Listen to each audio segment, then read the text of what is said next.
Profesor, ahora vamos a empezar.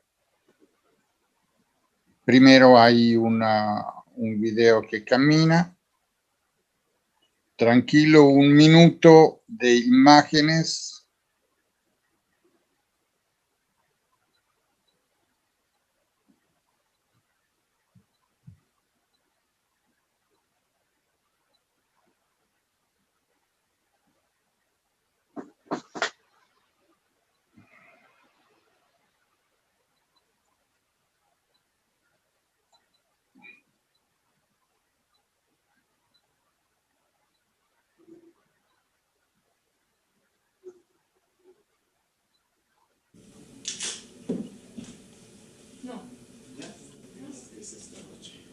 Por ejemplo, la noche está estrellada y tirillan azules los astros a lo lejos. Y tu voz se oye lejana. Prevenido, Rossetti. Cámara 1. Grabando. Cámara 2. Grabando. Audio y video. Listo. Luces. Oscuro.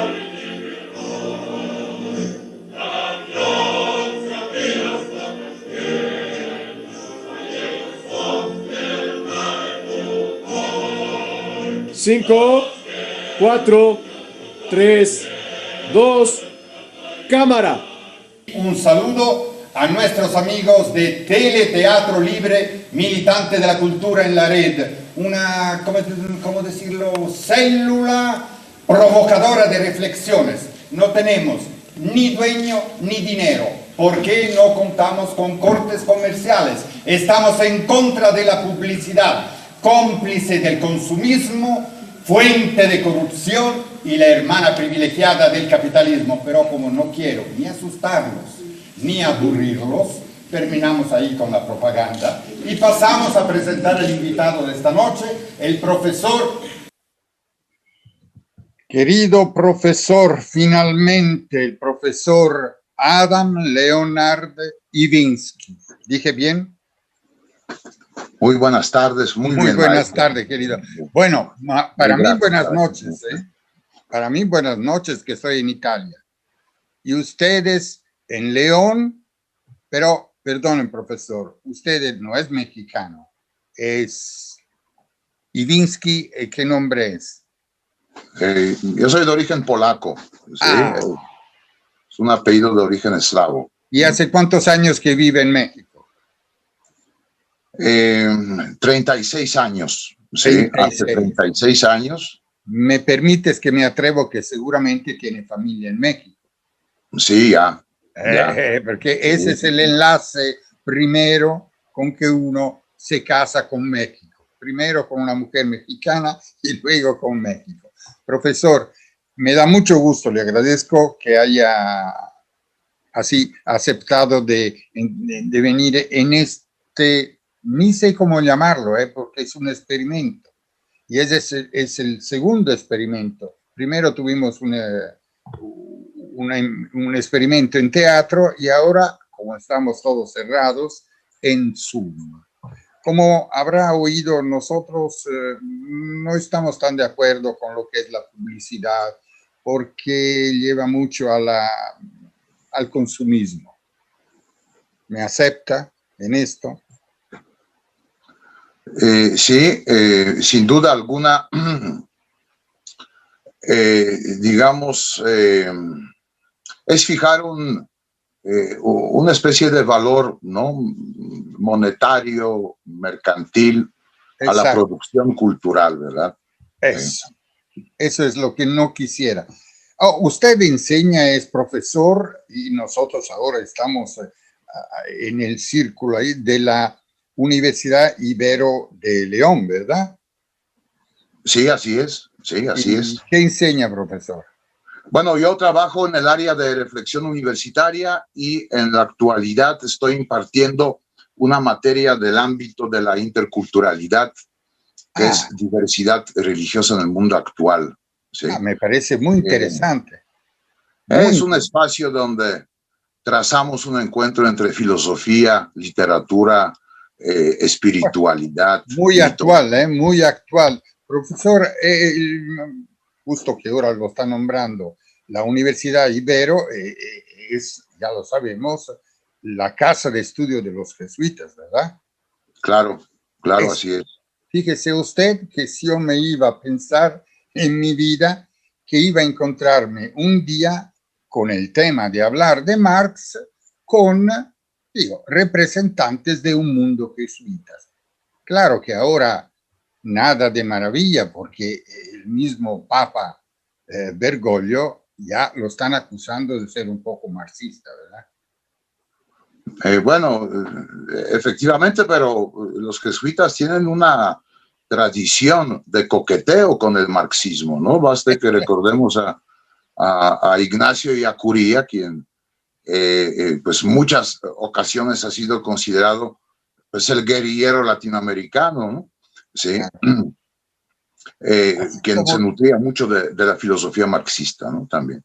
Que pero no, mejor no gritarlo mucho del Papa que coquetea con marxismo, porque aquí le están haciendo al pobre una lucha muy fuerte adentro de la iglesia misma.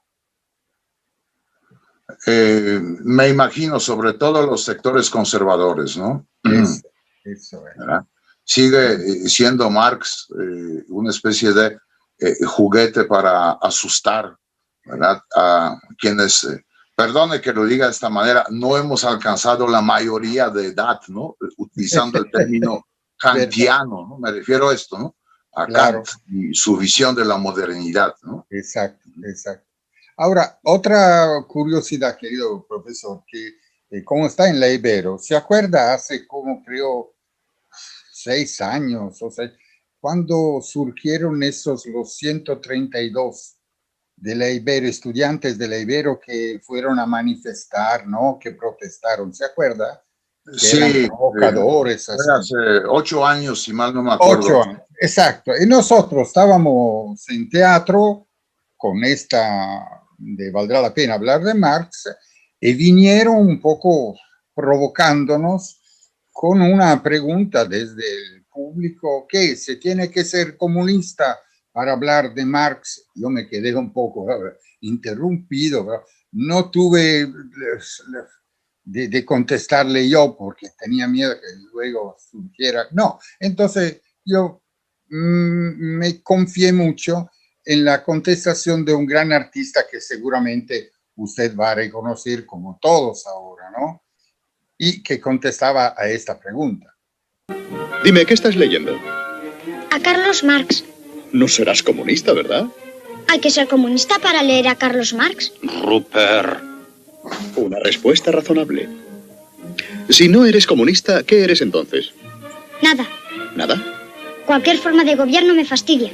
Pero alguien debe de gobernar. No me gusta la palabra gobernar. Bueno, si no te gusta la palabra gobernar, digamos mandar. El mando en el gobierno significa poder político y el poder político es la forma más directa de oprimir al pueblo. Bueno, es un muchacho con educación, decimos, anarquista, pero entonces no se necesita. ¿Qué piensa usted? ¿Ser comunista para hablar de Marx? Definitivamente no, sí. Tampoco ser jesuita, pero no. Tampoco ser jesuita. Bueno, es como platicamos en la otra ocasión, en la otra charla. No se necesita tener fe, ¿verdad?, para hablar de la religión, ¿verdad? Y creo que en este mismo caso no se necesita ser comunista para hablar de Marx, ¿verdad? Aunque de alguna manera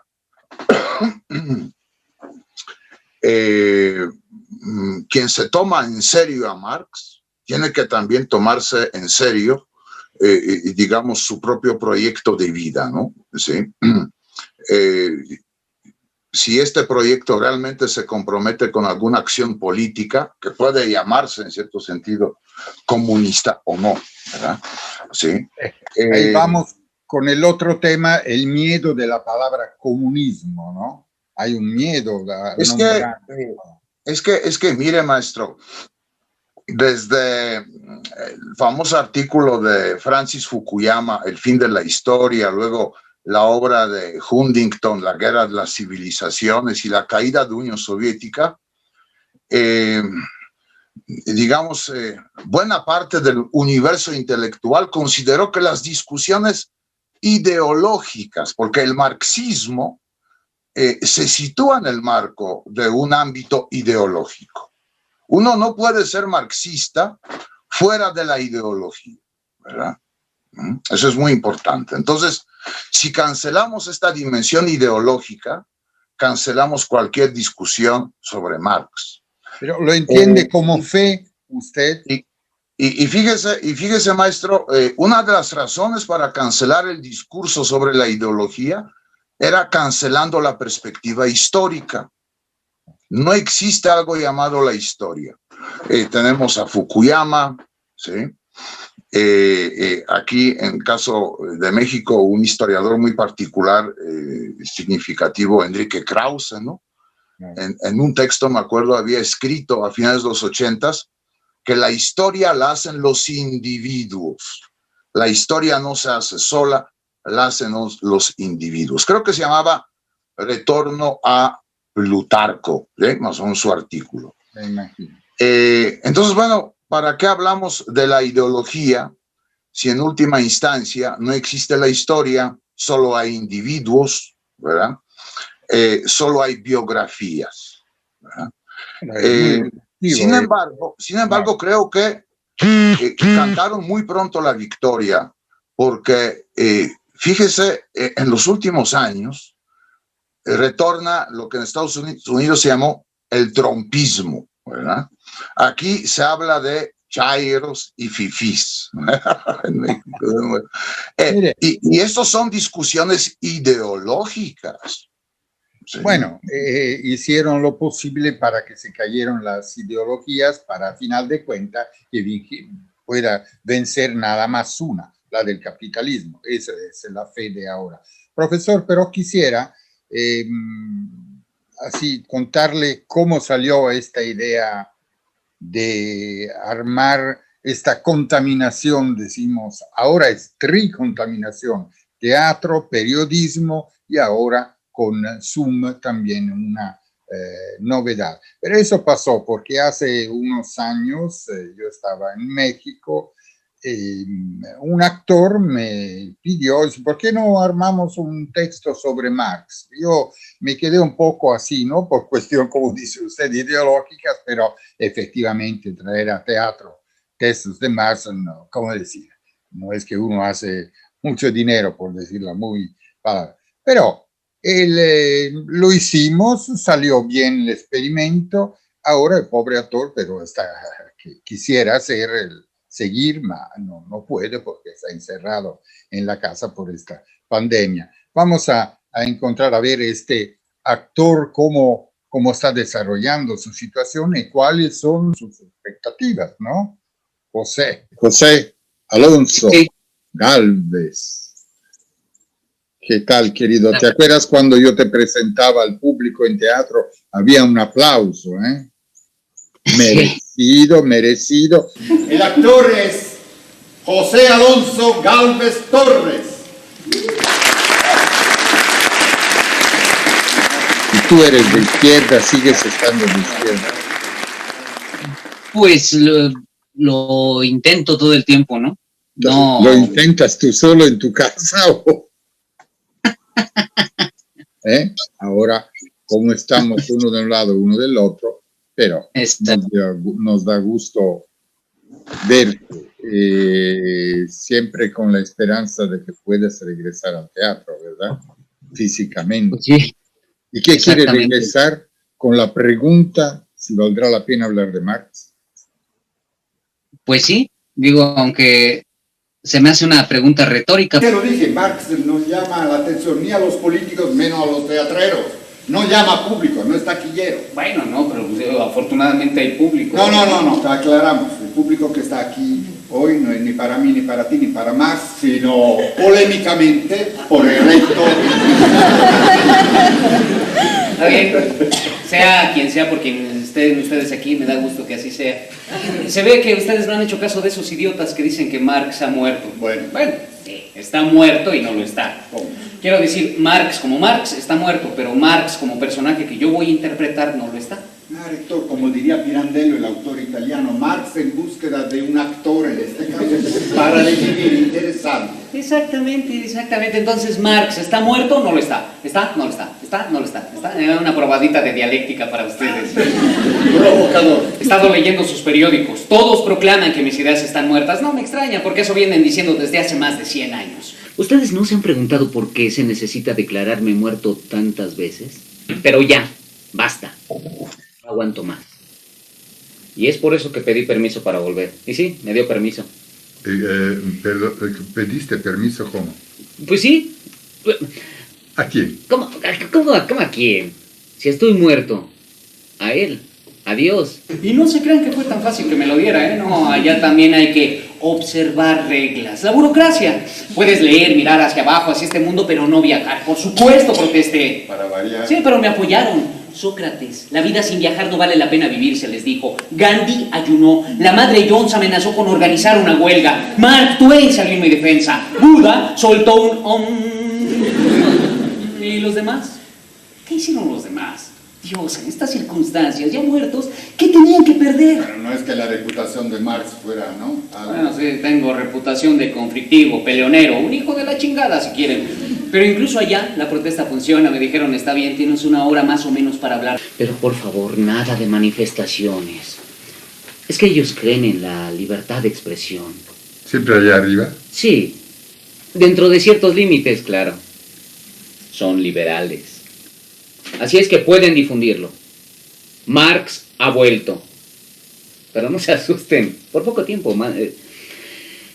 Y además, quiero que les quede bien claro.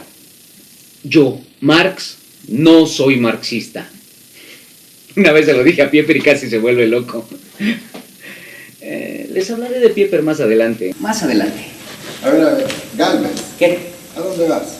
¿Cómo a dónde? Pues a mi camerino a prepararme. Y así nuestro actor busca de estar en el personaje.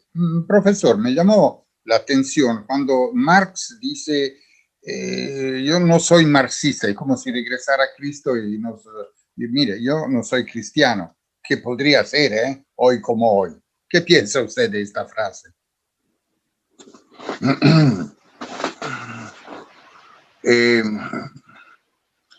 Aparentemente es una expresión netamente retórica, pero en el fondo resume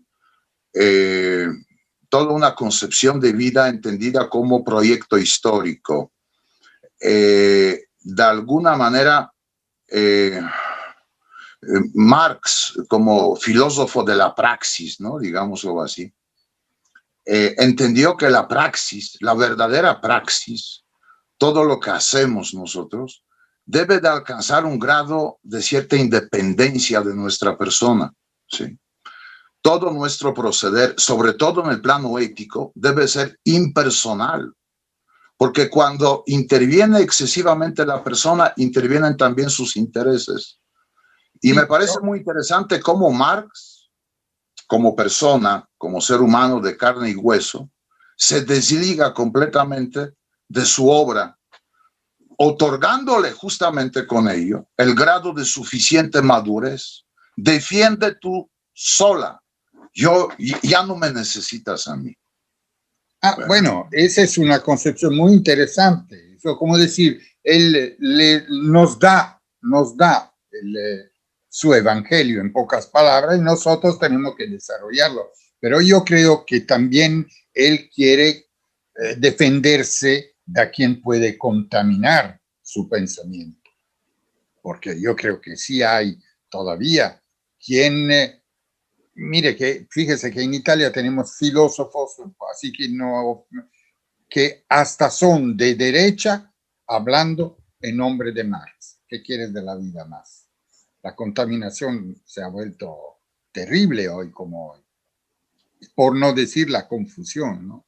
Pero, y entonces, según yo, él, justo lo que dice usted, pero él también buscaba de no ser involucrado con muchos habladores, hubiera dicho él, ¿no? Y ahora vamos a ver, empezamos un poco a ver la vida. ¿Sabía usted que Marx hubiera querido ser académico? Sí, Bonn, sí. ¿verdad? Luego, pero como su padrino Bauer no alcanzó, lo corrieron. Eso pasa hoy también, ¿no? Que si algún padrino en la universidad uno puede caer, ¿no? En este sentido. Hay amiguismo en las universidades, algo, ¿no? Pues, digamos, para ser congruente con el propio pensamiento marxista, ¿sí? La universidad, vaya, como cualquier otra institución social, está sujeta a la reproducción de la condición de la producción. O sea, maravilla, cómo lo cubre, así cubrió todo. Reproducción. Mire, vamos a ver un poco cómo se desarrolló el principio. Como no fue académico, nosotros sabemos que lo mandaron a escribir, él fue a escribir con la Gaceta Renana, ¿no? Y ahí lo cuenta nuestro amigo. ¿Dónde vivíamos? Vivíamos en Londres, Jenny, las niñas y yo, más 2 perros, 3 gatos y 2 pájaros vivíamos. Sobrevivíamos en Londres, en un departamento de Dean Street, allá donde salen las aguas negras de la ciudad, en el barrio del Soho. Estábamos en Londres porque a mí me habían expulsado de mi país, de Renania, donde nací. Hacía cosas peligrosas, dirigí un periódico. La Gaceta Renana, no particularmente revolucionaria, pero supongo que lo más revolucionario que se puede hacer es decir la verdad. En Renania, para calentarse, los pobres recogían leña en las propiedades de los ricos, que es donde la había, y la policía los arrestaba. Por eso escribí un editorial protestando, censuraron el periódico. Entonces escribí otro editorial denunciando que en Alemania no había libertad de prensa, y sí me dieron la razón. Cerraron el periódico. Ahí sí nos volvimos radicales. No pasa así, te empujan, te empujan.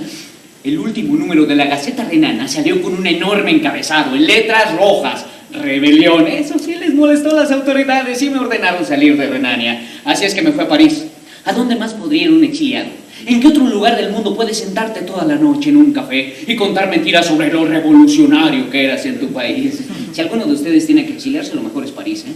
Jenny consiguió un minúsculo departamento en el barrio latino. Fueron unos meses maravillosos.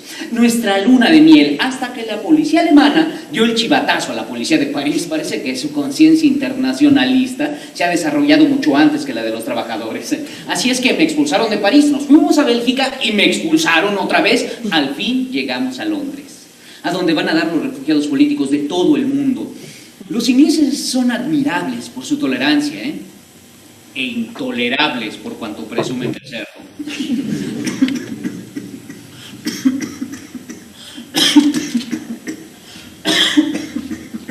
A ver,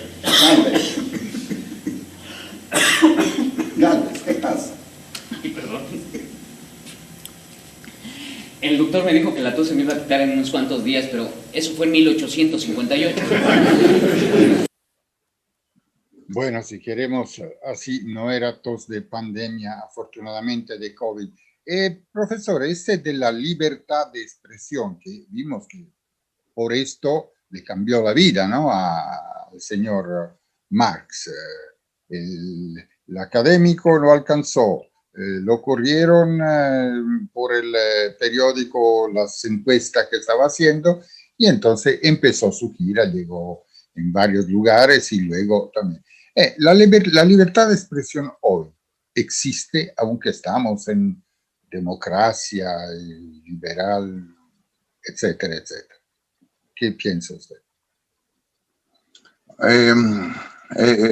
Digamos, existe de nombre, aparentemente, sí, diría, ¿no? Bueno, hay algo desde el punto de vista netamente burocrático, efectivamente hay un consenso en cuanto a la libertad de expresión. Sin embargo, es como preguntar si en la época de la Torre de Babel hubo libertad de expresión, ¿verdad? Sí, más o menos, digamos, no sé si me entiende. No, sí lo entiendo, pero ahora que estás hablando de la Torre de Babel, parece, yo pienso como que podemos encontrar este concepto en Internet, en todo el mundo que se desarrolla, ¿no? Poniendo malos, buenos, no importa, en Internet, mientras que la libertad de expresión en el mundo así capitalista burgués de hoy está en la mano de pocos elementos, ¿no? Y aquí en Italia son pocos ricos que tienen su editoría, su televisora. En México no sé cómo, pero algo, ¿no? Algo así. Pues yo tuve la ocasión. Mire, ahorita podríamos resumir como estamos charlando, ¿verdad? Sí. Resumir que, digamos, existe libertad de expresión, pero siempre y cuando se dé en el marco de la Torre de Babel. Pero resulta que la Torre de Babel tiene dueños, ¿verdad? Digamos, ¿no? De esta forma. Sí. Y lo interesante en esta Torre de Babel. Usted entiende que los dueños de Torre de Babel serían Google, serían todas estas plataformas, ¿no? Sí, claro. Nos parece que son libres, la verdad no es así, pero ellos finalmente son dueños de este espacio, ¿verdad? Y son los arquitectos de los pasillos, de las habitaciones de la Torre de Babel, ¿no? Sí, hay pero algo que yo creo que se tiene que entrar como pulgas en los dobleces alguna vez para poder, como un granito de arena que pueda romper el mecanismo. Yo pienso que yo soy positivo en el sentido de optimista. Creo en los jóvenes que puedan romper alguna estructura hoy. La actual estructura, vieja editoría, ya no es posible, porque aparte que se está cayendo sola, porque el momento que vive de publicidad y la publicidad ya los dejó. Entonces la publicidad es que, vaya, tenemos que devolverle, ahora que estamos hablando de ello, ¿verdad? El lugar a la libertad de expresión. Y el lugar de la libertad de expresión era siempre la calle, ¿sí? Entonces, yo, por ejemplo, he visto, particularmente en mi país de origen, en Polonia, cómo a raíz de movimientos muy conservadores por parte del actual gobierno polaco, de manera inesperada, miles de mujeres, y sobre todo jóvenes, salieron a la calle exigiendo sus derechos. Siento que de nada sirve esta libertad de expresión, digamos, de las grandes plataformas, ¿no? De estas torres de Babel. Hay que, digamos, llevarla de nuevo a su origen, que es la plaza pública. Claro, me parece obvio. Vamos a ver otro. Yo me quedé con la curiosidad de conocer este Pieper que nos nombró Marx, ¿no? Este hablador. Les estaba hablando de Pieper. En Londres, los refugiados políticos de todo el mundo entraban y salían constantemente de nuestra casa. Pieper era uno de estos. Pieper, me caía mal. Era servil, adulador.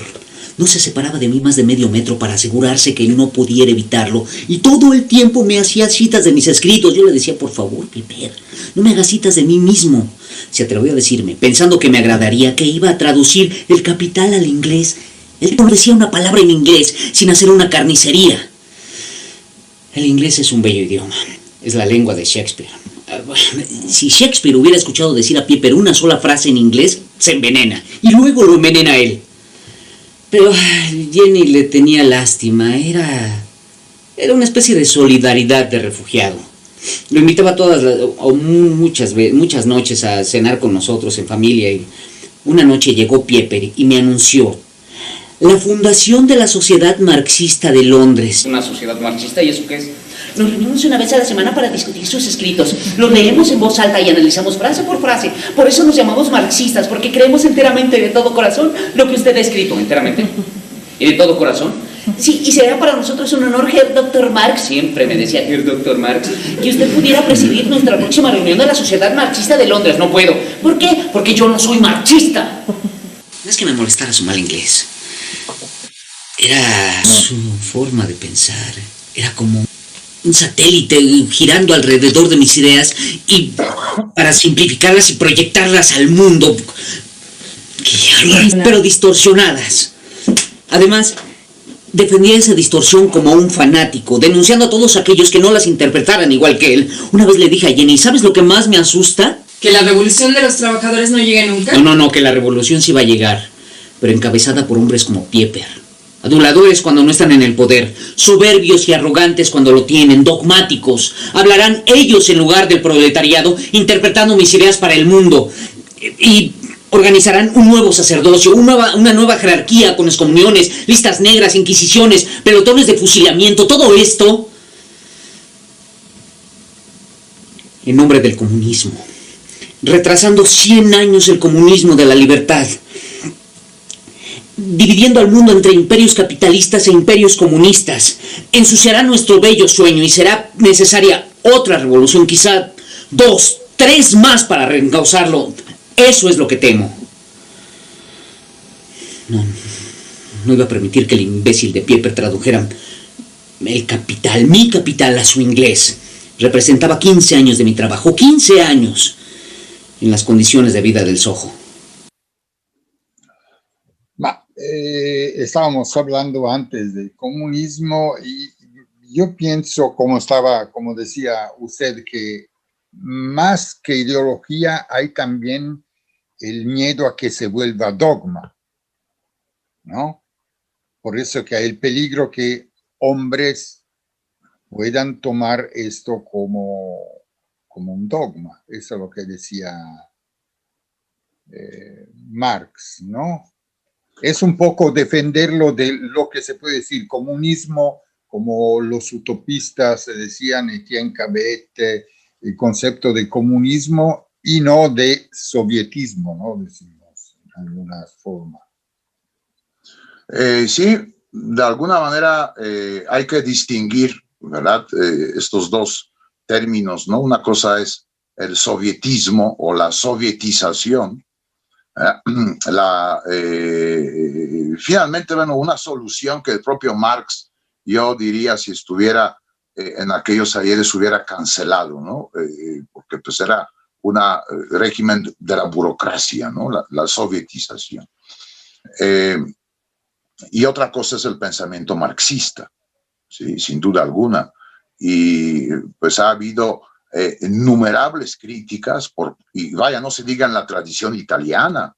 Italia tiene una notabilísima tradición comunista.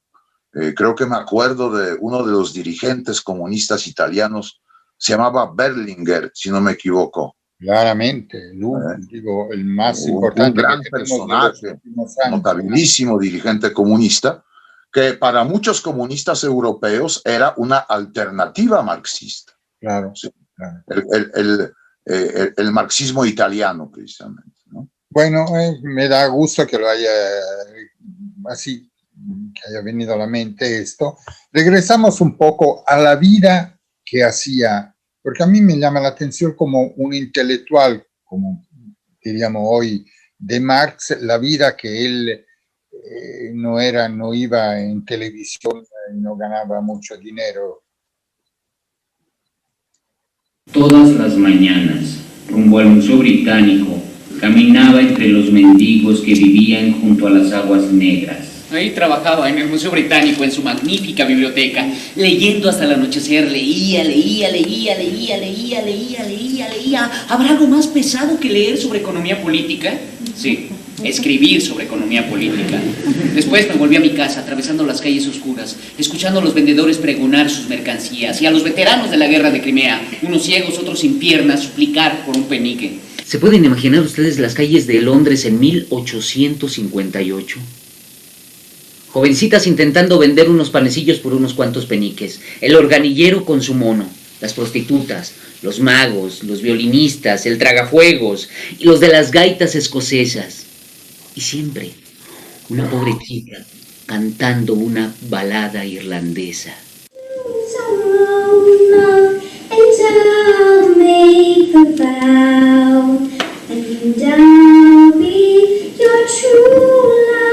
Forever. Eso es lo que veía y escuchaba todas las noches, caminando desde el Museo Británico hasta mi casa, bajo los faroles de gas que acababan de encenderse, entre el lodo y las aguas negras, el olor a pobre de Londres, hasta que llegaba a mi casa.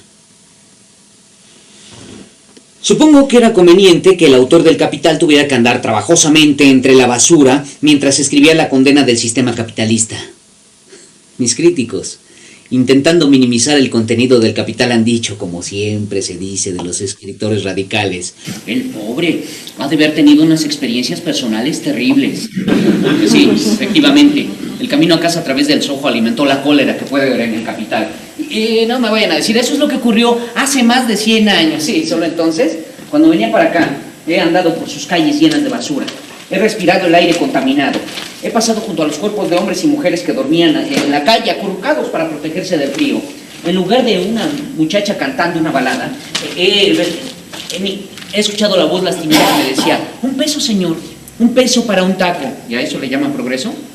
Porque tienen teléfonos celulares inteligentes, automóviles inteligentes, máquinas que vuelan sin tripulación y matan, 1000 pociones para oler mejor, y la gente durmiendo en las calles. Aquí tienen un informe oficial, oficial. El Producto Interno Bruto de los Estados Unidos, es decir, la riqueza que se ha generado en el último año, fue de 14,000 millones de dólares. Ah, muy interesante, ¿eh? Pero díganme una cosa, ¿dónde están estos miles de millones? ¿A quién han beneficiado? Menos de 500 individuos controlan billones de dólares en actividad financiera. ¿Qué, acaso estas personas son más nobles?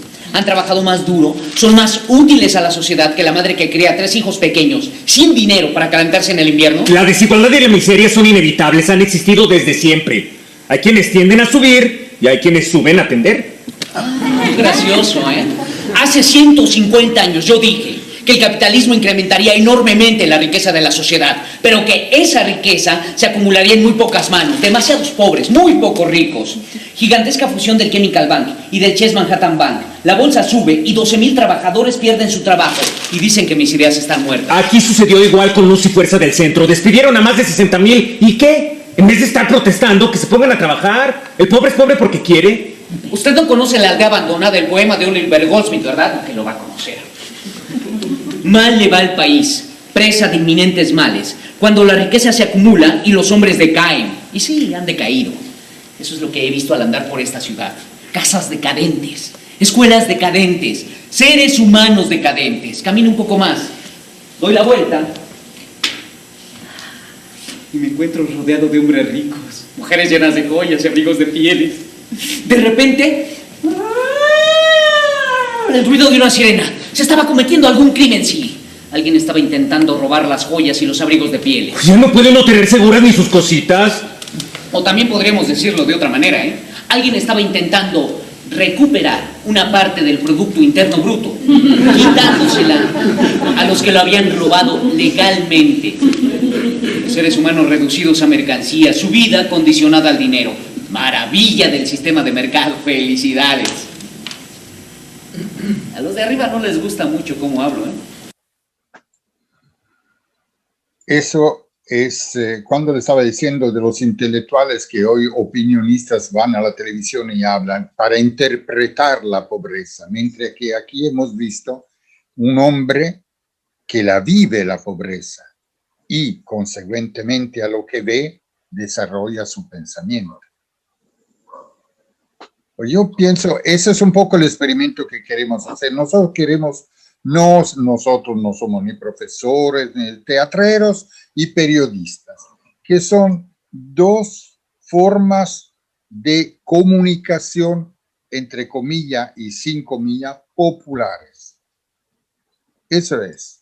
Mientras que hoy tenemos intelectuales que nos dicen, ¿qué piensa usted de esto? Bueno, la propia palabra intelectual, ¿no? Ya es pues un término algo pretencioso, ¿no? Ya, digamos, en categorías marxistas, le asignaría de antemano pues un valor, ¿no? A su producción, ¿verdad? Que se entiende, tiene justamente eso, ¿no? Intelectual, ¿no? Estos intelectuales, ¿no? Mire, Creo que la experiencia de la pobreza, ¿sí? Es una experiencia fundamental para adquirir una sensibilidad, no solo ante el mundo material, sino ante nosotros mismos, ante lo que somos, ante nuestra propia vocación inteligente, ¿no? ¿Sí? Creo que lo más terrible de la pobreza es que nos condena a vivir en la improvisación. La vida humana deja de ser un proyecto y se convierte en improvisación. Claro. Permanente improvisación. Sobrevivir. Claro, sí. Y creo que el neoliberalismo es una ideología de la improvisación, ¿sí? Llamada ser emprendedor, ¿no? O sea, improvisar, pero con ganas, ¿no? Ser emprendedor. El concepto de la libre empresa según lo que le conviene, eso es el punto, ¿no? Claro, sí. Hemos visto que el camino del texto de Howard Zinn, que es escritor que se murió hace más de 10 años, que era un profesor, un histórico americano, tiene un corte, ya lo hemos un poco entendido, en contra del dogma comunista, que es un poco por ahí anarquista y sobre todo feminista. Y ahora vamos a ver, ahora sabemos que las mujeres de Marx son muy importantes en su formación. Vamos a ver cuando él vivía en la casa ahí, en el Soho, en el pequeño departamento. En este pequeño departamento del Soho, Jenny nos hacía sopa de cebolla y nos cocía papas y siempre teníamos pan recién hecho de nuestro amigo el panadero que vivía aquí allá abajo.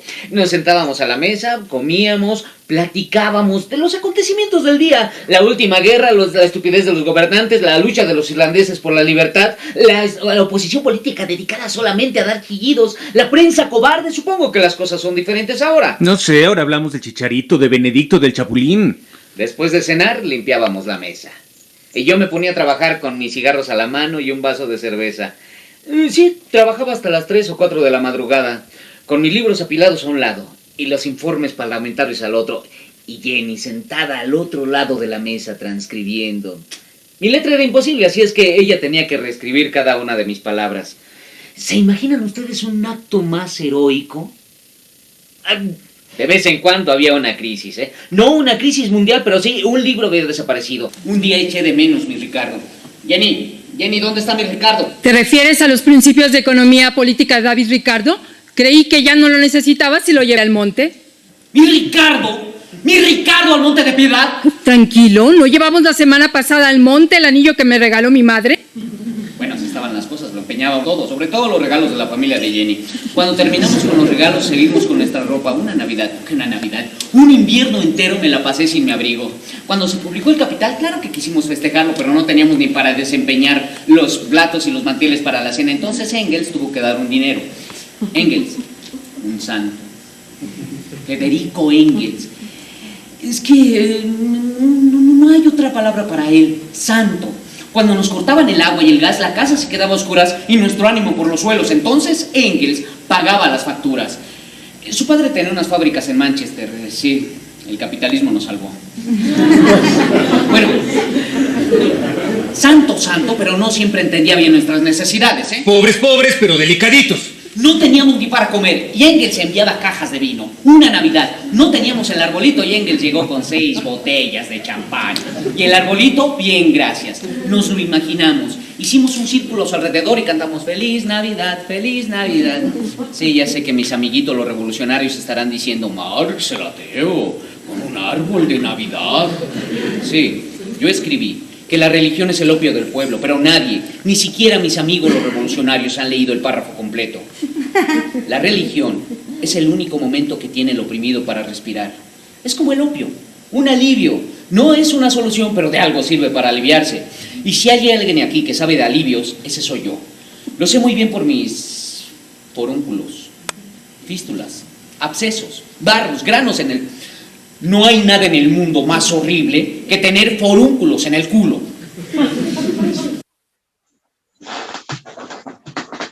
La religión, tarde o temprano tenía que salir ¿no? De la religión. Y efectivamente, podemos decir hoy que es un alivio, no nada más que hoy tenemos muchos alivios, tenemos la televisión, la droga,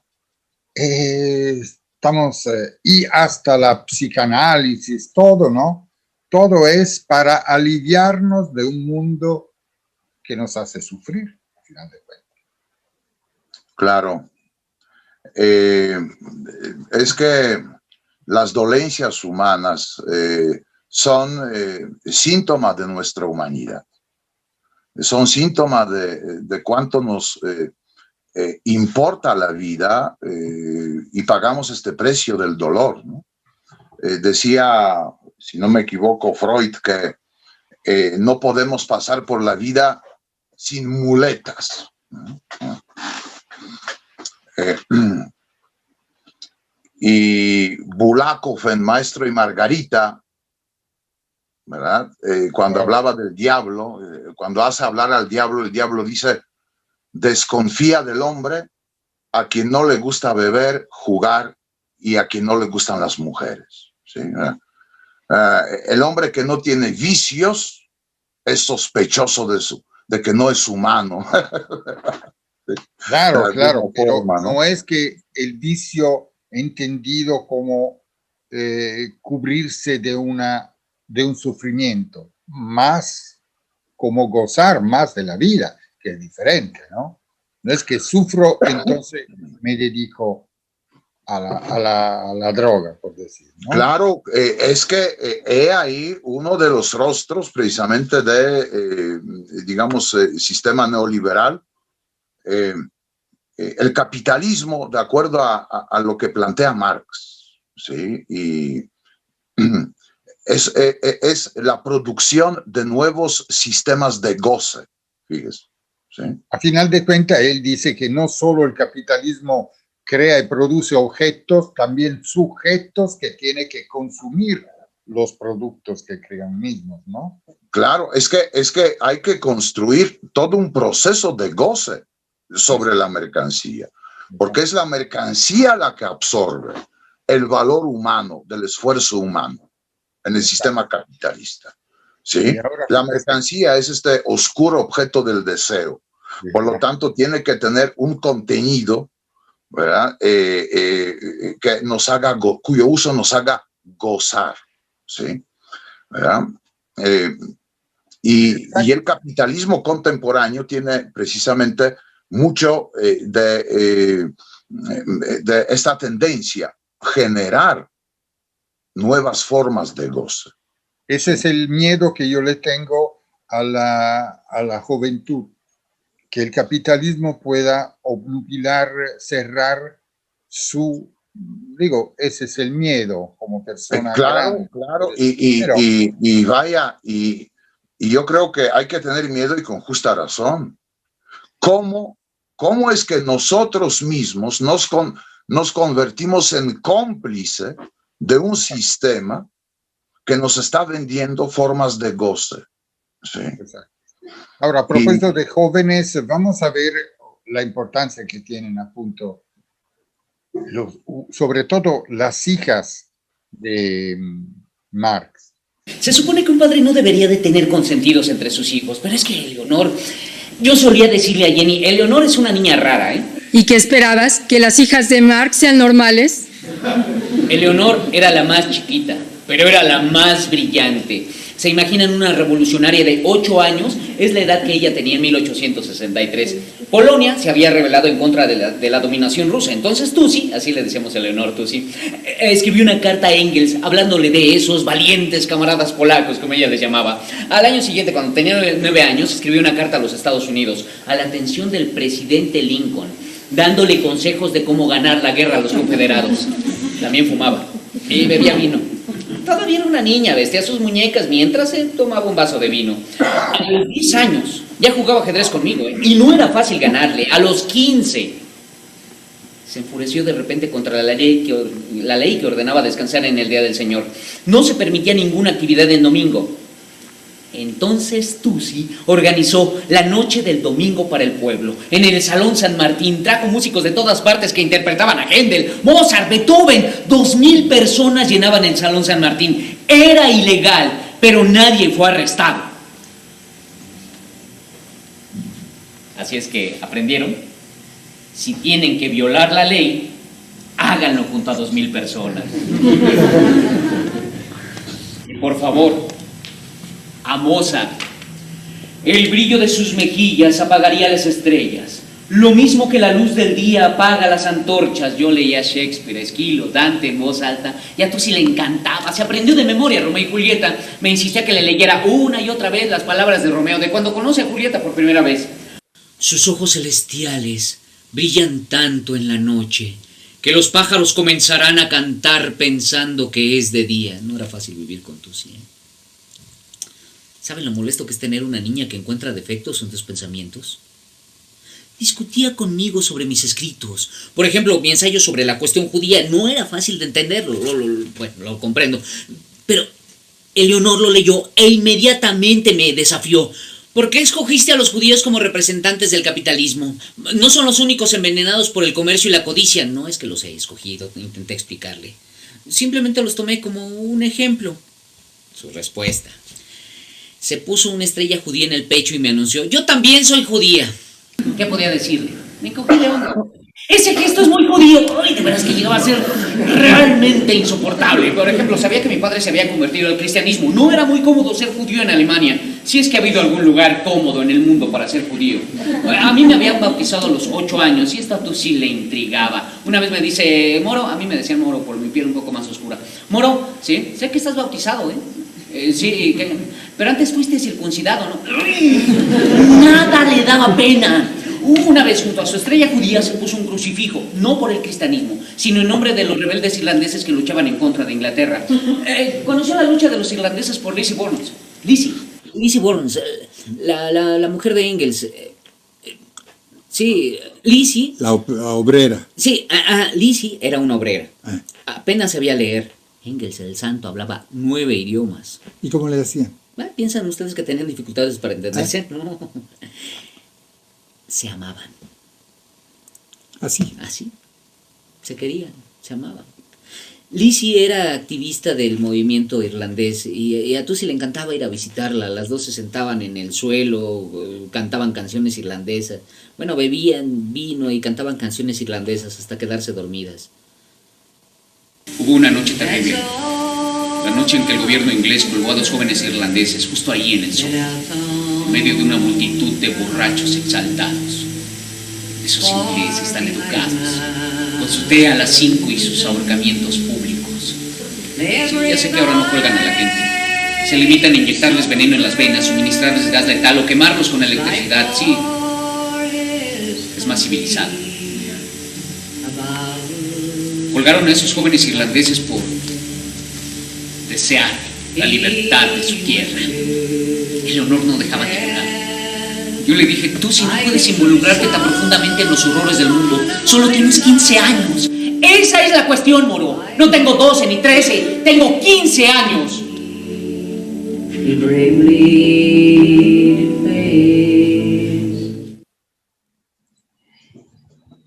Profesor, ¿qué dejaremos a los jóvenes, nosotros adultos? Una vez se luchaba por el concepto de la libertad.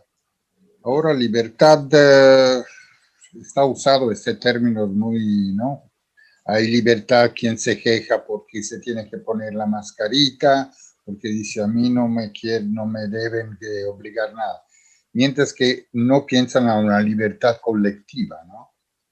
Que no vaya a herir o a invadir el otro. ¿Es el problema los jóvenes o somos nosotros el problema? Mire, no creo que podemos ser jueces ni parte, ¿verdad?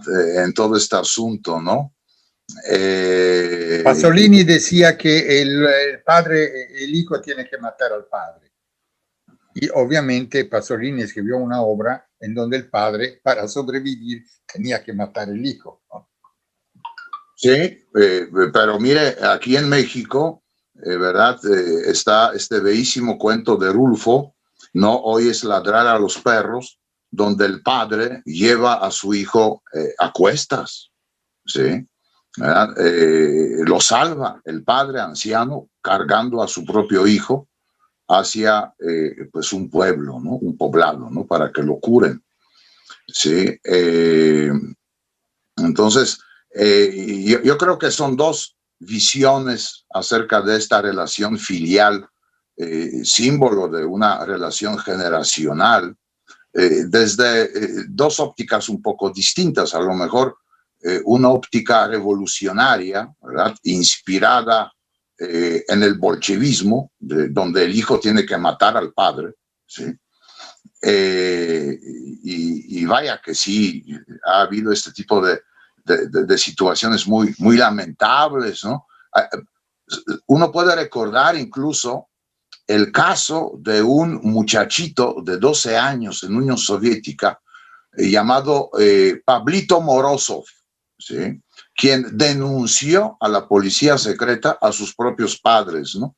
Era considerado por el régimen soviético el héroe, ¿verdad? A seguir para las nuevas juventudes, ¿no? Camboya, el caso de Camboya con Khmeros Rojos, el caso de la gran revolución cultural de China, son ejemplos de este asesinato del padre, ¿no? Por parte del hijo, ¿verdad? Sin embargo, podríamos hablar de otro tipo de revolución, una revolución donde el padre redime al hijo. Sí. Ustedes así, con mucha buena esperanza. A mí me da miedo que sin matarnos porque somos demasiados nosotros viejos. A ver, y yo creo que nos van a maldecir porque le hemos dejado una forma de vivir enajenante. A eso me refiero. Eso. Y seguimos con eso de la joven Tutsi, como se llamaba, porque de ahí salen otras cosas interesantes. Mi hija tenía 15 años, era una niña, y se enamoraba de cualquier joven bello, impetuoso que viniera a visitarnos. Podría hacer una lista, ¿eh? Eleonor tanto fue inteligente en política cuanto bobita en asuntos de amor.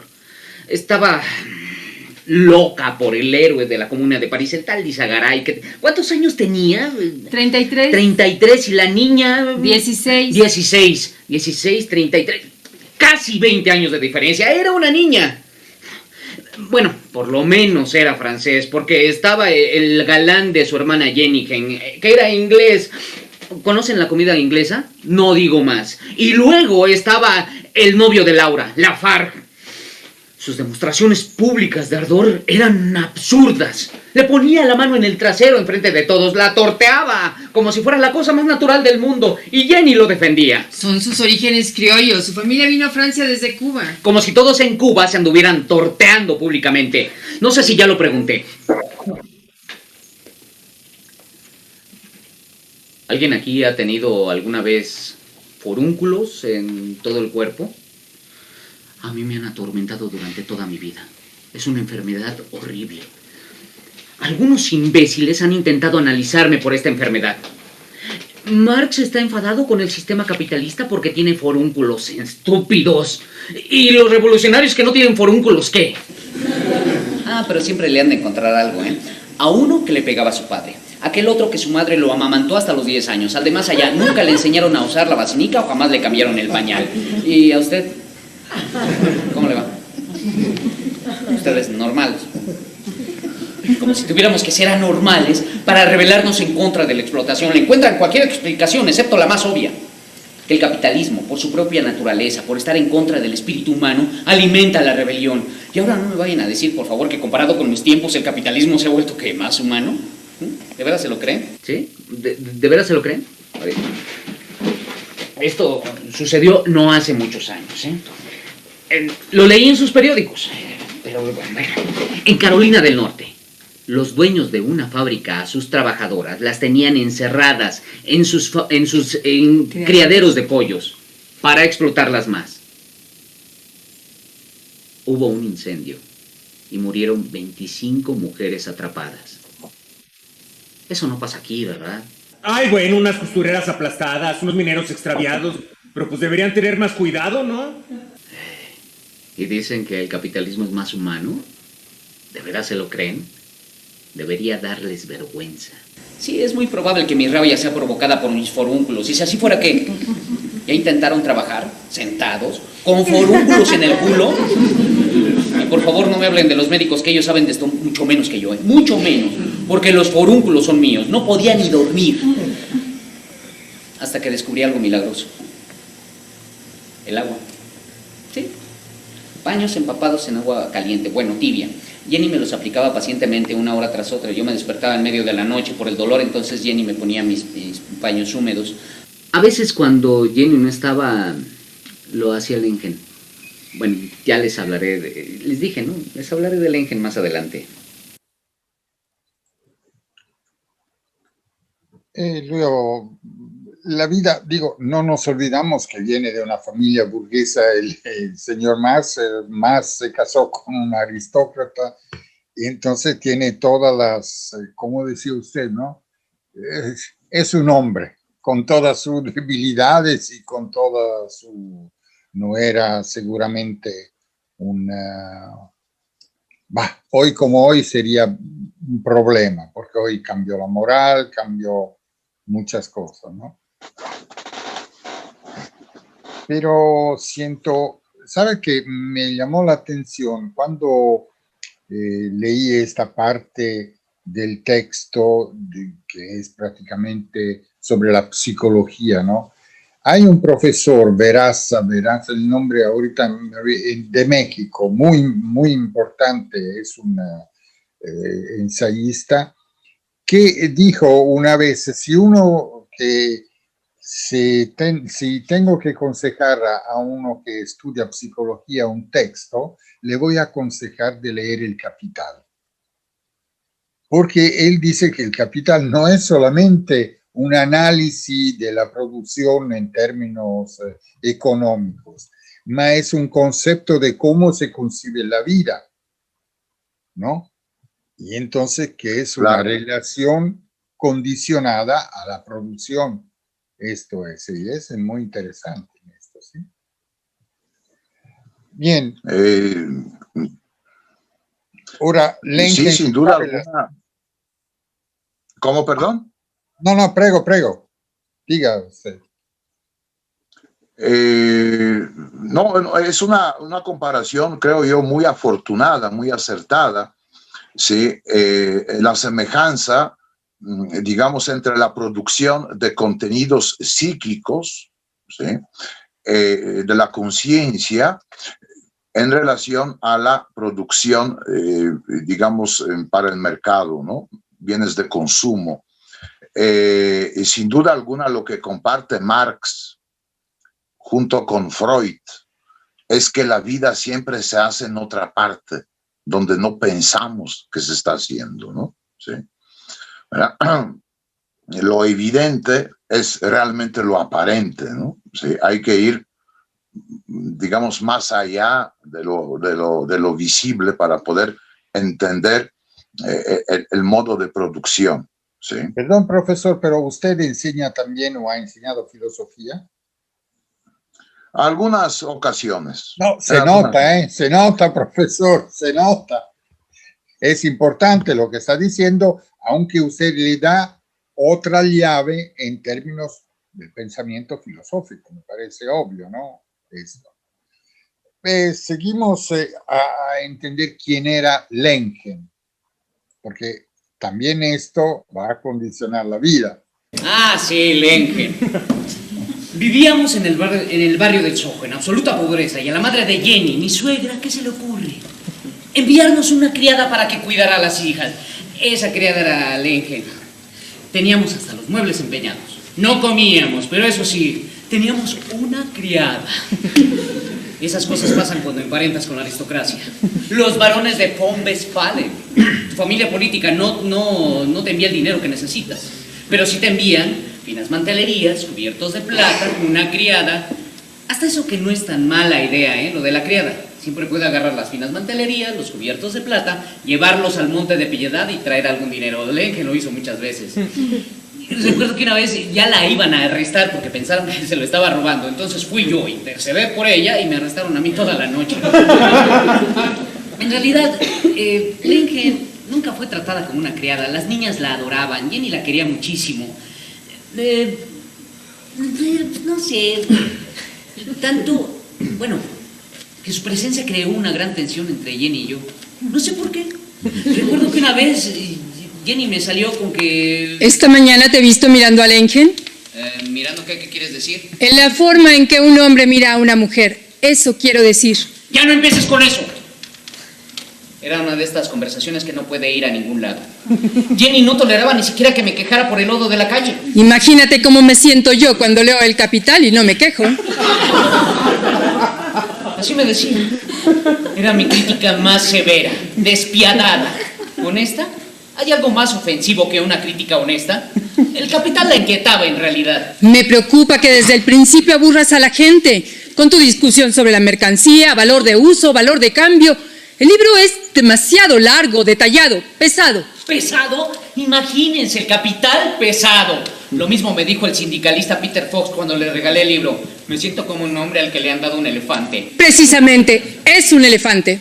Esto no es el manifiesto del Partido Comunista, escrito para el público en general. El Capital es un análisis. Y está bien que sea un análisis, pero que entusiasme como el manifiesto. Un fantasma recorre Europa, el fantasma del comunismo. Eso es lo que excita al lector. Y luego, para atormentarme, me leí algún pasaje del Capital.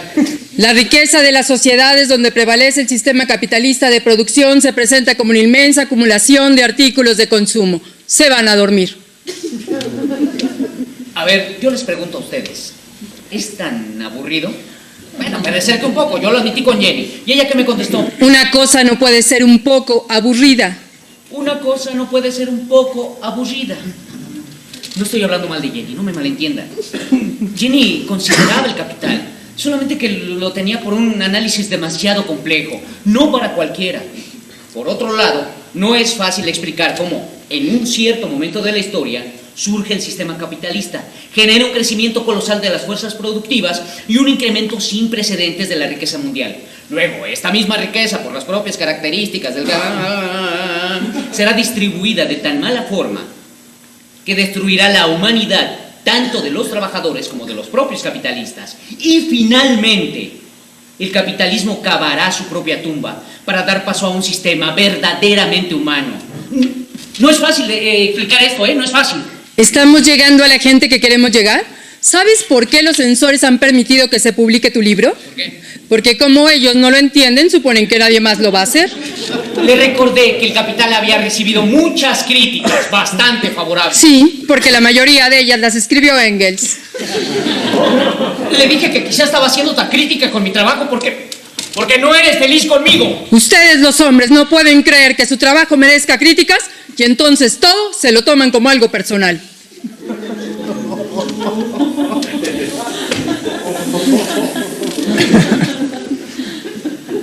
Jenny estaba pasando por un mal momento.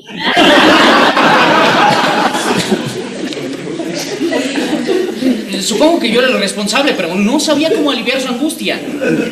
Entiéndanme, pónganse en mi lugar. Cuando Jenny y yo nos enamoramos, yo tenía 17 años y ella 21, era maravillosa. Con su cabello negro, sus ojos verdes y su familia. Por una razón, no sé por qué razón les gusté, eran aristócratas, los varones de von Westphalen. A los aristócratas les encantan los intelectuales. El padre de Jenny y yo teníamos largas discusiones sobre filosofía griega. Yo había hecho mi tesis doctoral sobre la diferencia de la filosofía de la naturaleza en Demócrito y Epicuro. Fue ahí donde empecé a darme cuenta de que hasta ese momento los filósofos únicamente habían interpretado el mundo. El problema era cómo cambiarlo. Cuando me expulsaron de Alemania, Jenny me siguió a París y allí nos casamos. Nacieron Jenny, Laura, vivíamos felices, sin nada. Reuniéndonos en el café con los amigos, ellos también vivían sin nada, éramos pura chusma. Bakunin, el descomunal y peludo anarquista, Engels, el santo ateo, Heine, el hermoso poeta, Stirner, el inadaptado total, y Proudhon, que decía, la propiedad privada es un robo, pero yo quiero un poco. Me hubiera gustado que conocieran a Jenny. Lo que hizo por mí es incalculable. Hasta aceptó el hecho de que yo simplemente no pudiera tener un trabajo como los demás hombres. Bueno, sí, lo intenté una vez. Escribí una carta a los ferrocarriles solicitando un empleo de administrativo y así me contestaron. Doctor Marx, es para nosotros un honor su solicitud de trabajo aquí. Nunca hemos tenido un doctor en filosofía trabajando para nosotros como administrativo, pero el puesto requiere de una escritura legible, por lo que afortunadamente para mí, tenemos que rechazar su oferta. Me hubiera gustado que me hicieran nadie. Jenny creía en mis ideas. Solo que quería que describiera la teoría de la plusvalía, de forma que la pudieran entender los trabajadores comunes y corrientes. Nadie puede entenderla sin entender antes la teoría del valor del trabajo. Vamos a ver. La fuerza de trabajo es la única posesión que tiene el trabajador y tiene que venderla como mercancía para procurarse su subsistencia diaria. ¿Cuánto vale esta mercancía, esta fuerza de trabajo, según el capitalismo?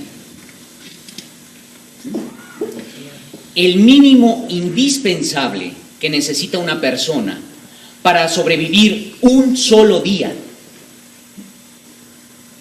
¿Qué? ¿No? Hasta los de la jornada lo entendieron. Aquí está. En México, con 10 minutos de trabajo de un obrero, 10 minutos, 10, se paga su salario. El resto de horas laboradas es la ganancia de la empresa y del gobierno patrón. Este es el principio de la plusvalía. Dilo más directo. Tu patrón te da un salario muy bajo, apenas para que tú puedas sobrevivir y seguir trabajando. Pero con tu trabajo, él gana mucho más de lo que te paga y entonces él se va haciendo cada vez más y más rico, mientras que tú permaneces pobre.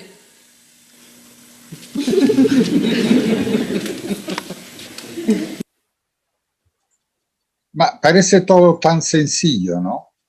Parece todo como que es sencillo. ¿Y cómo es que una comunidad, hoy dicen que las clases son desaparecidas, no lo creo, pero no se dan cuenta de ser explotadas? Mire, creo que no. Creo que uno de los grandes problemas digamos, movimientos marxistas el día de hoy, pues es la desaparición o la atomización de la clase trabajadora, ¿no? La desaparición del proletariado, ¿no? La fuerza del marxismo radicaba en esta visión, digamos, universal de la unión de los proletarios, de la fraternidad proletaria, ¿no? Pero hoy podríamos hablar de una clase de asalariados, que es el mismo. Que bueno, pues hay asalariados que viven muy bien, que forman parte de las grandes corporaciones, le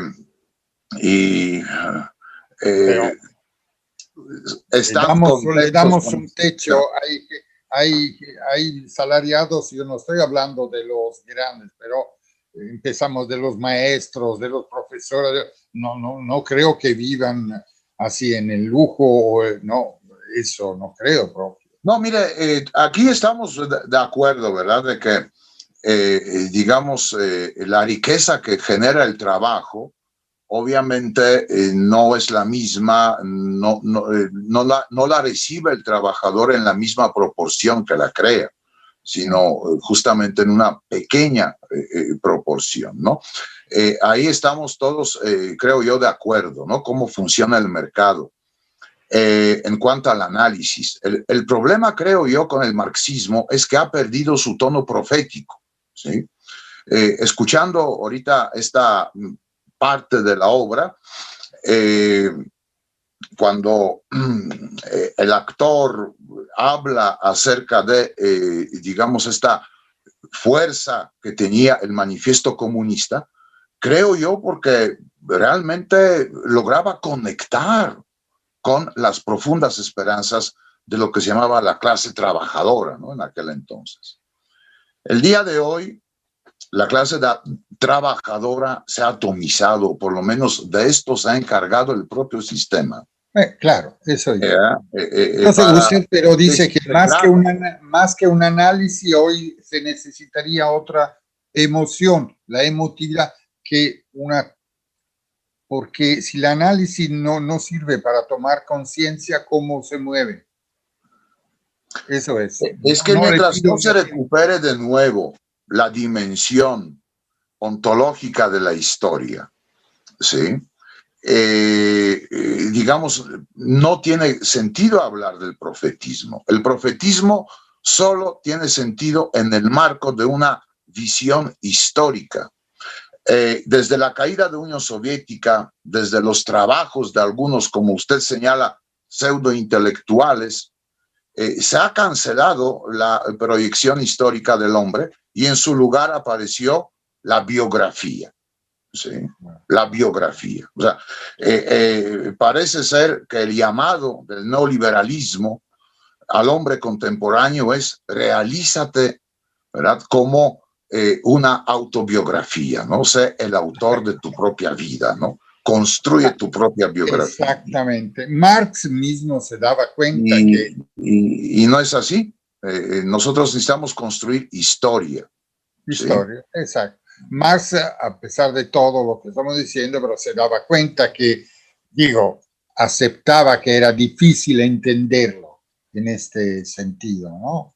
¿Por qué? Porque, aparte de las palabras que le decía Jenny. Bueno, está bien.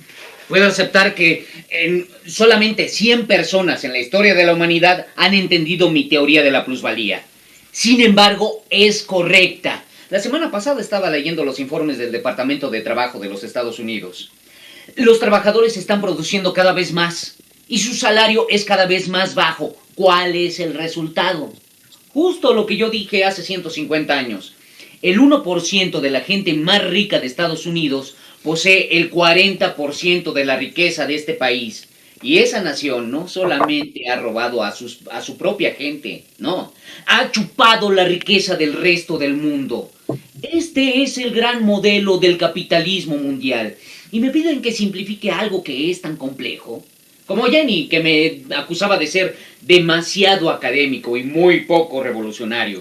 Olvídate de los intelectuales y háblale a los trabajadores. No seas arrogante e intolerante. ¿Por qué atacas a otros revolucionarios con más vehemencia de lo que atacas a la burguesía? A Proudhon, por ejemplo. Ese tipo no entiende. Tenemos que aplaudir al capitalismo por su desarrollo de grandes industrias, para luego apoderarnos de estas.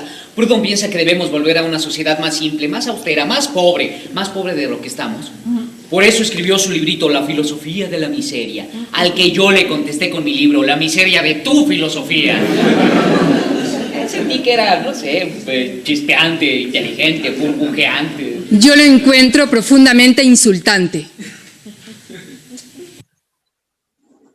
Estaba reflexionando, profesor, sobre lo que usted decía sobre la atomización de la clase obrera, pero tenemos que, ¿cómo podemos pensar quién puede empujar a una nueva concientización de la situación?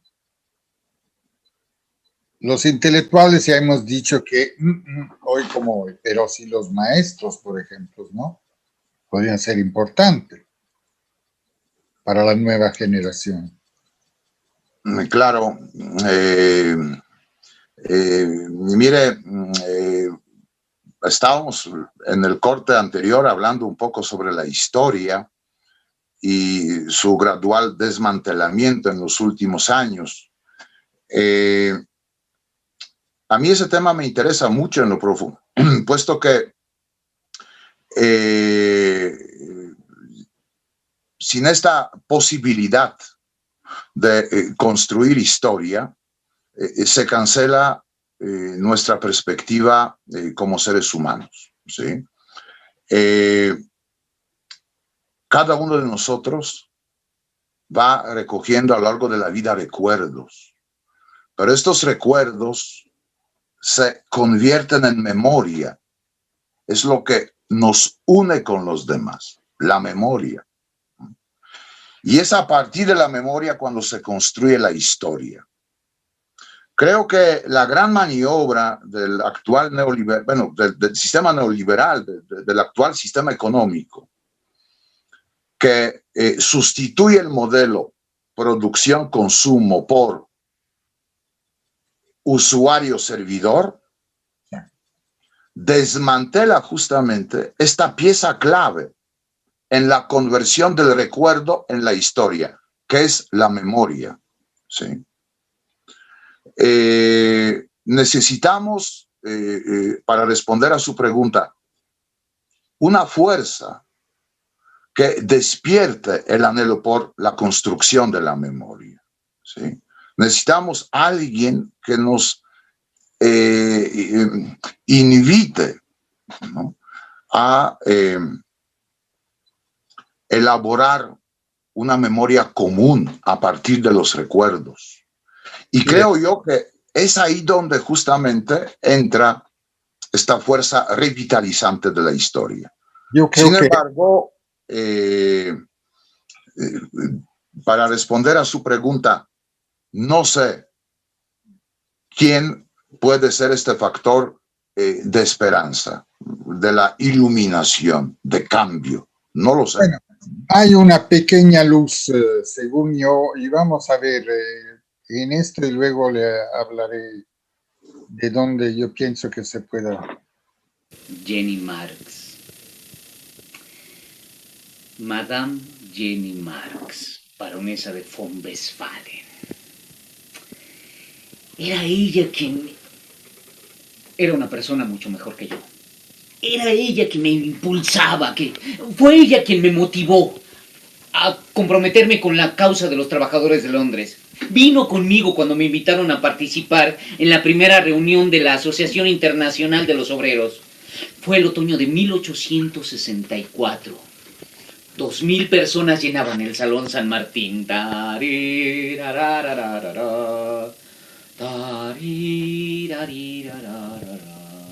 Los trabajadores de todos los países deben unirse en contra de las políticas exteriores criminales que malgastan en guerras la sangre y la riqueza de nuestros pueblos. Debemos combatir más allá de las fronteras nacionales para reivindicar las leyes sencillas de la moral y de la justicia en los asuntos internacionales. Trabajadores de todos los países, únanse.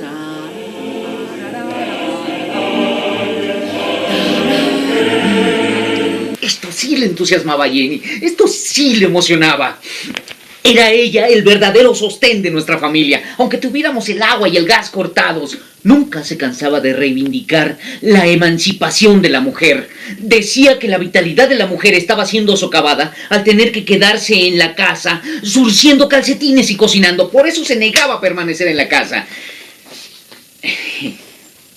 Me acusaba de estar, en teoría, por la emancipación femenina, pero de ignorar en la práctica los problemas de la mujer. Tú y Engels escriben sobre la igualdad de los sexos, pero no la practican. Mejor no hablamos de esto, ¿no?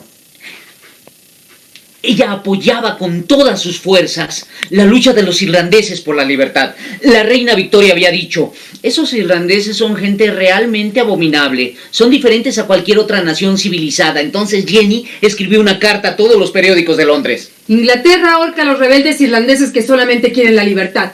¿Es acaso Inglaterra una nación civilizada? Yo estaba profundamente enamorado de Jenny. Sí, ¿cómo le hago para que me entiendan? Aunque atravesamos momentos difíciles, nos seguíamos amando, solo que en algún momento las cosas cambiaron. No sé por qué.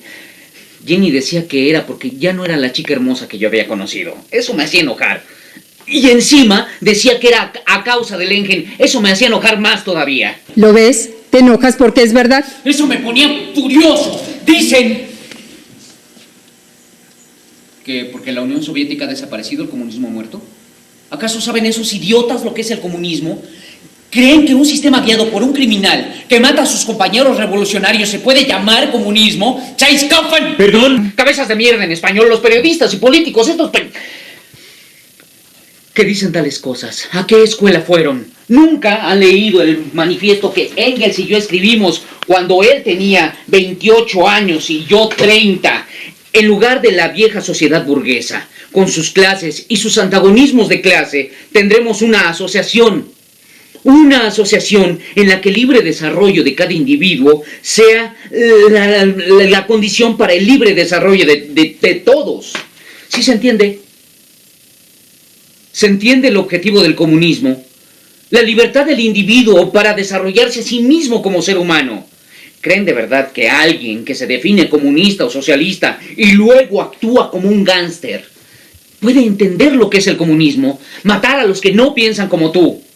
¿Puede ser ese el comunismo al que he dedicado yo toda mi vida? Ese monstruo que tomó el poder en Rusia, que interpretaba mis ideas como un fanático religioso, llevando a sus antiguos camaradas al paredón, les habrá permitido leer a sus compatriotas la carta que yo escribí al periódico La Tribuna de Nueva York, en la que decía que la pena capital no puede ser justificada en ninguna sociedad civilizada.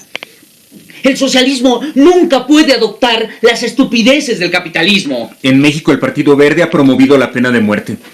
Ahí está, un ejemplo. ¿Y cómo están sus reclusorios? Así, de repletos, ¿no? ¿Y quién está ahí? Los pobres. Es verdad que algunos han cometido crímenes violentos y terribles, pero la mayoría son ladrones, raterillos, narcomenudistas. Creen en la libre empresa. Hacen lo mismo que los capitalistas, pero en una escala menor, mucho menor. ¿Entonces qué? ¿Los vamos a dejar que anden vagando libre por las calles? En lugar de castigar al individuo por sus crímenes, eliminemos las condiciones sociales que los provocan. Démosle a cada persona lo que necesita para desarrollar su vida. Lo que hace falta es una buena dictadura. ¡Dictadura! Sí, exacto, una dictadura. No le tengan miedo a la palabra, ¿eh? Engels y yo hablamos de una dictadura, pero no de un partido, ni de un comité central, y menos de la dictadura de un solo hombre, sino de la dictadura temporal de la clase trabajadora, la dictadura del proletariado. El pueblo tendría que apoderarse del Estado para luego gobernar por el bien de todos. Bakunin, por supuesto, no estaba de acuerdo con esto. Decía que un Estado, incluso un Estado de trabajadores, si tenía ejército, policía y reclusorio, se convertiría en una tiranía. Yo le dije, ¿sabes lo que quiero decir con dictadura del proletariado? Fíjate en la Comuna de París. Eso es la verdadera democracia. No como la de ustedes, perdón, pero... donde las elecciones son como un circo y... La gente vota y vota por uno por otro guardián del viejo orden y prim, prum, pram. Sea quien sea el candidato ganador, ¡zling! Los ricos seguirán gobernando el país. No, señor, en México es muy diferente. ¿Ah, sí? Sí.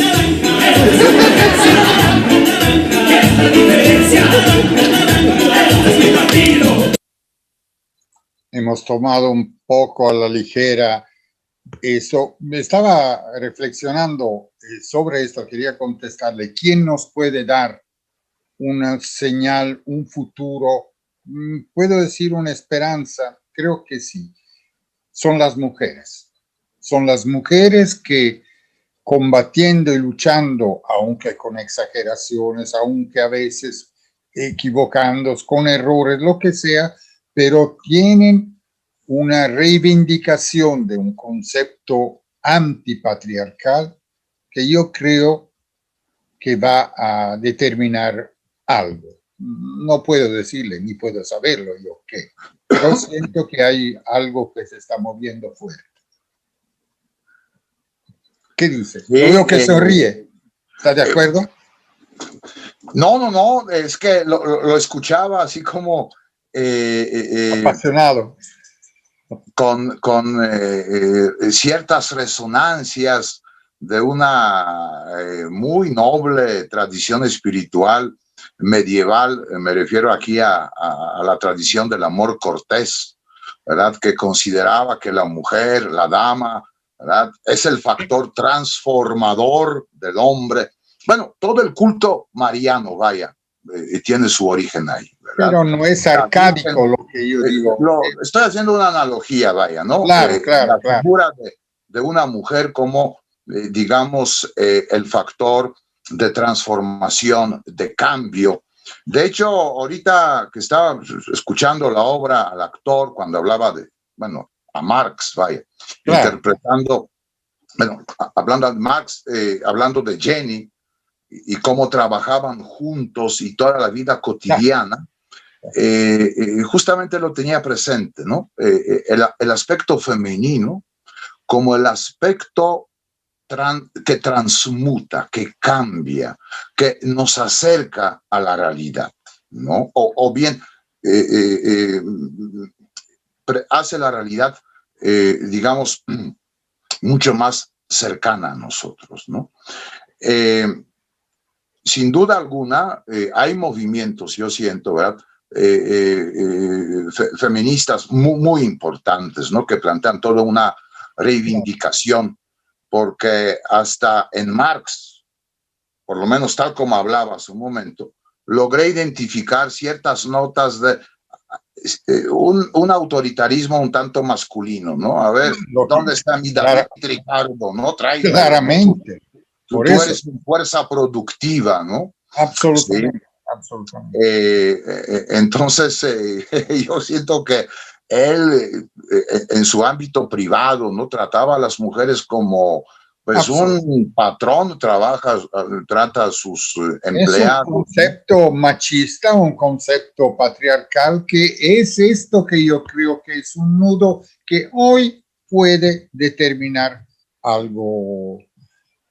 Si no nos consideramos vencidos, o que el capitalismo ha triunfado, el pensamiento único, ya vamos a morir así. Yo sí, pero espero que no la juventud.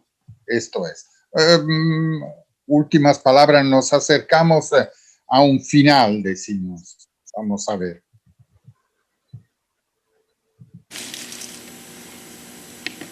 ¿Qué? ¿El capitalismo ha triunfado? ¿Por qué? ¿El capitalismo ha triunfado? ¿Por qué? Porque la bolsa ha subido hasta las nubes y los accionistas son ahora más ricos que antes. Sí, triunfado.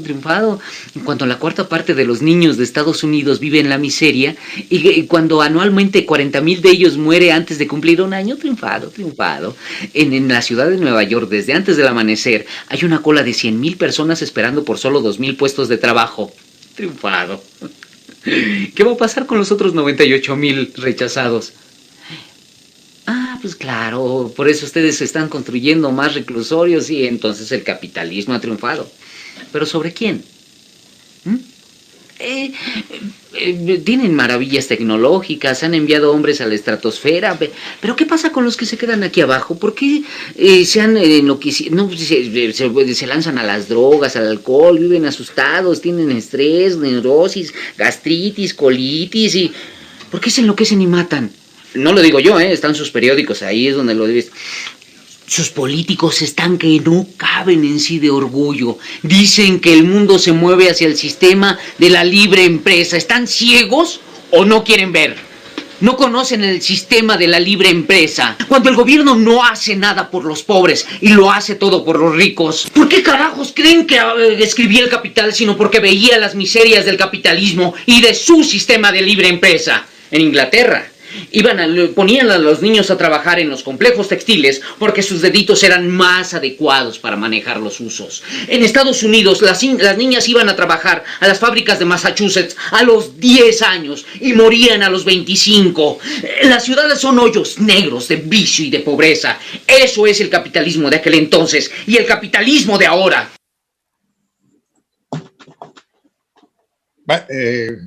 No podemos no estar de acuerdo, ¿no?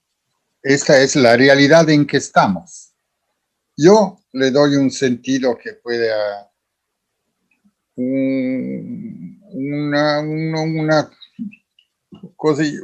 algo de un fueguito de revolución pueda surgir de la mujer. Y luego los jóvenes, porque es su tarea. Usted lo ve claro, un poco más históricamente reflexionante a lo que la historia es pesimista, digo, ¿no? Muchas veces la historia no nos da consejos buenos. Bueno, aquí no se trata de que si la historia nos da consejos buenos o no, se trata de atreverse a hacer la historia, ¿verdad? Y yo creo que, digamos, para ser marxista el día de hoy, hay que atreverse a superar los riesgos.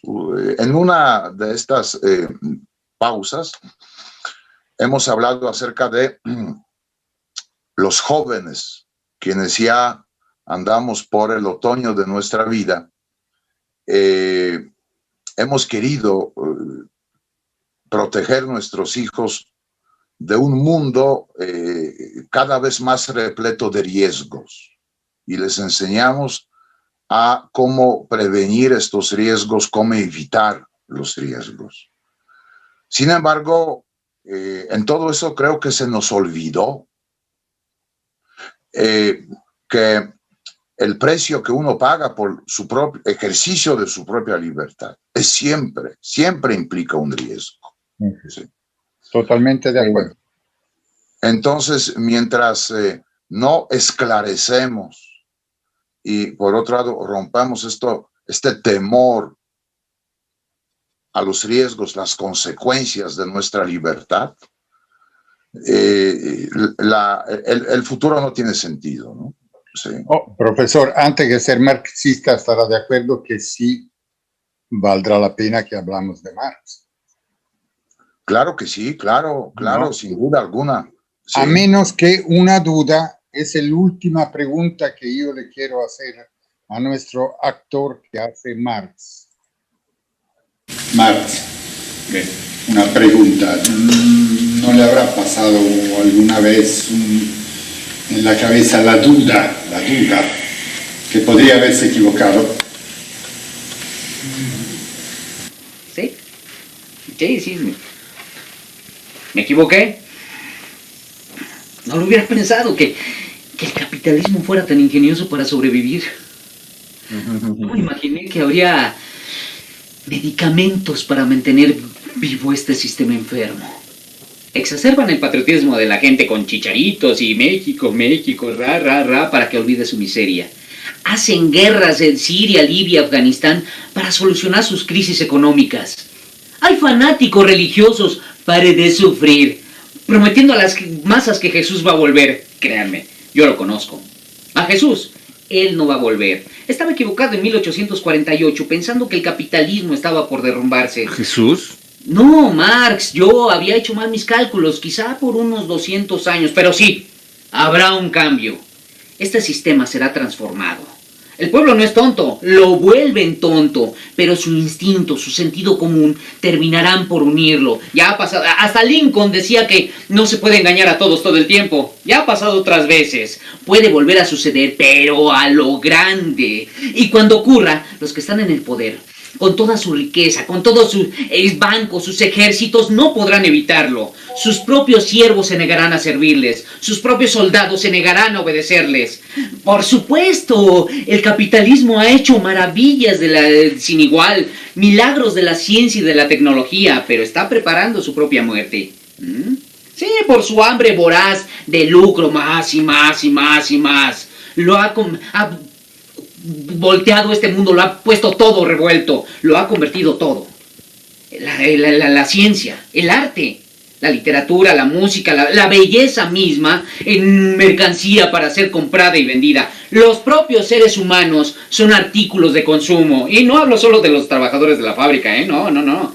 Hablo de los abogados, de los médicos, ingenieros, arquitectos, enfermeras. Todos tienen que venderse para poder sobrevivir. ¿Y qué va a pasar cuando se den cuenta de que son todos trabajadores y que tienen un solo enemigo común? ¿Qué va a pasar? ¿Se unirán? Harán satisfacer sus necesidades, y no solo en su propio país, sino en todo el mundo. El capitalismo no ha inventado la globalización, el libre comercio. ¡Aprovechenlo! Que les salga el tiro por la culata. Provoquen una cultura mundial en contra del propio capitalismo. Que la tortilla se vuelva, que los pobres coman pan y los ricos mierda. Algo bueno tiene que salir de todo esto. Tenía 25 años, estaba en París. Y escribí que la gente estaba enajenada con su propio trabajo porque les disgustaba. Estaban enajenados con la naturaleza porque entre más máquinas había, el ruido, el mal olor, lo que llaman el progreso, le invadía su vida. Estaban enajenados con sus semejantes porque luchaban todos contra todos para sobrevivir. Estaban enajenados consigo mismos porque vivían una vida que no era la suya. Pensaban que una vida bella era posible solamente en los sueños, en la fantasía. Pero esto no tiene por qué ser así. Tienen que moverse. ¿Suena demasiado radical para ustedes? Tomen en cuenta que ser radical significa tomar un problema desde la raíz. Y la raíz, en este caso, somos nosotros, ¿no? Les tengo una propuesta. Imagínense que tienen furúnculos en todo el cuerpo. Que al sentarse les da un dolor tan agudo que tienen que levantarse, tienen que actuar. ¡Actúen! No quieren hablar más del capitalismo ni del socialismo. Bueno, aprovechen la riqueza de la tierra, apodérense de lo que necesitan: agua, aire, árboles, hierba. Legalícenla. Casas agradables donde vivir, unas horas de trabajo y más horas de ocio. No se pregunten quién lo merece. Todos los seres humanos lo merecen, ¿sí? ¿Ya me puedo ir? Es que mi tiempo ya se acabó. Espero que no se hayan aburrido ni siquiera un poco. Bueno, si así fue... Imagínense que fue como una segunda avenida. ¿La primera de quién fue? La de Cristo, ¿no? Es que Cristo ahora no pudo y me mandó a mí, a Marx. Y Marx no debió de morir, ay, de morir. Y Marx no debió de morir, ay, de morir.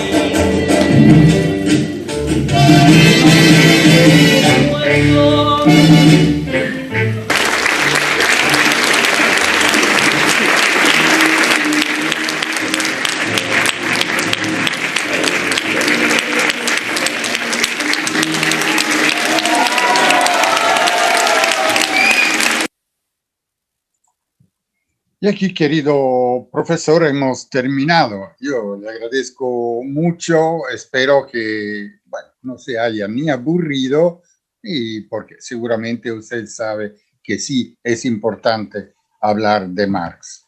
Ahora, otra vez lo agradezco y llamo a Alexia García, que es uno de los estudiantes de la Ibero que permitió este experimento que hemos hecho con Zoom. A ver qué hora viene, qué nos va a decir. Espero que aparezca.